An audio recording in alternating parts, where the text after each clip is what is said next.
সময়ের সাথে সাথে প্রত্যেকটা মেয়েকে যেরকম পরিবর্তন হতে হয়, ঠিক তেমনই খাবারেরও কিন্তু পরিবর্তনটা হতেই হয়। বিয়ের আগে কোনোদিনও আজ পর্যন্ত আমি কাঁচা লোটে মাছ খাইনি, কিন্তু লোটে শুটকি আমাদের বাপের বাড়ির প্রত্যেকটা মানুষই আমরা ভীষণ পছন্দ করি। সেই লোটে শুটকির দলে আমি থাকলেও এই কাঁচা লোটে মাছ আমি কোনোদিনও খাইনি।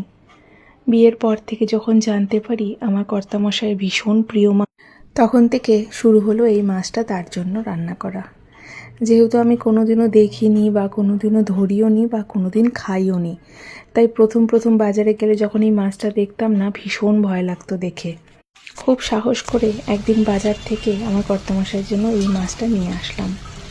ইউটিউব থেকে দেখে কাটা শিখলাম, তারপর রান্নার পদ্ধতি কিভাবে করতে হয় সেটা শিখলাম আমার দিদা শাশুড়ির কাছ থেকে।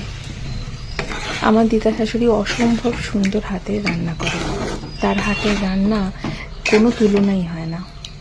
আমি খুব একটা তার হাতের রান্না খাওয়ার সৌভাগ্য না হলেও ওই অল্প স্বল্প খেয়েছিলাম। সেই দিদার কাছ থেকেই গোটা রান্নাটা শিখে নিয়ে তারপর শুরু হলো এই লোটে মাছের ঝাল তৈরি করা।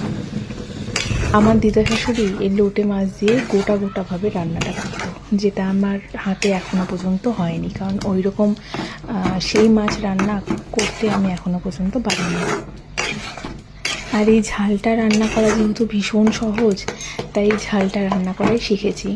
প্রথমবার যখন কর্তামশাইকে না বলে এটা খেতে দিয়েছিলাম, তার চোখে মুখে যে খুশিটা দেখেছিলাম সেটা ভীষণ ভালো লেগেছিল। একবার নিজে খাওয়ার চেষ্টা করেছি, তারপর থেকে এতটাই ভালো লেগে গেছিলো, এখন আমিও এটার বলতে গেলে প্রেমে পড়ে গেছি। আমার কর্তামশাই কিন্তু কোনোদিনও বলেনি যে এটা তাকে রান্না করে দিতে হবে, কিন্তু সে যেহেতু খেতে ভীষণ পছন্দ করে, তার জন্যই প্রথমবার তৈরি করেছিলাম এটা।